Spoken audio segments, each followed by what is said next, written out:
केंद्रीय आरोग्य व कुटुंब कल्याण राज्यमंत्री प्रतापराव जाधव यांच्या हस्ते 5 वर्षातील बालकांना पाजण्यात आला पोलिओचा डोस। 0 ते 5 वयोगटातील सर्व मुलांना पोलिओचा धोका टाळण्यासाठी व संपूर्ण उच्चाटनासाठी भारत सरकारद्वारे पल्स पोलिओ लसीकरण मोहीम आजपासून देशभर राबवल्या जात आहे।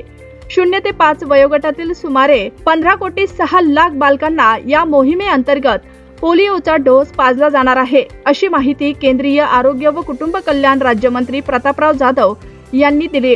पोलिओ मुक्त भारताचा दर्जा कायम राखण्यासाठी राष्ट्रीय पल्स पोलिओ लसीकरण मोहिमेअंतर्गत 28 जून रोजी 0 ते 5 वर्ष वयोगटातील बालकांना पोलिओ प्रतिबंध लसीचे 2 थेंब पाजण्यात येत आहेत। बुलढाणा जिल्ह्यातील मेहकर येथील आरोग्य लसीकरण बूथला केंद्रीय आरोग्य व कुटुंब कल्याण राज्यमंत्री प्रतापराव जाधव यांनी भेट देऊन लसीकरणासाठी आलेल्या बालकांना पोलिओचा डोस पाजला।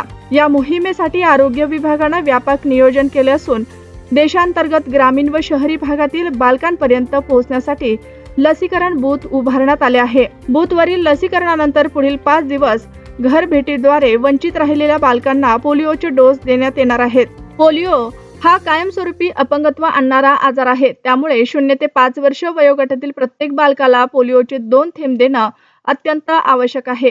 सर्व पालकांनी आपल्या पाल्यांना जवळच्या पोलिओ बूथवर आणून लसीकरण करून घ्यावे, असे आवाहन केंद्रीय आरोग्य व कुटुंब कल्याण राज्यमंत्री प्रतापराव जाधव यांनी केले।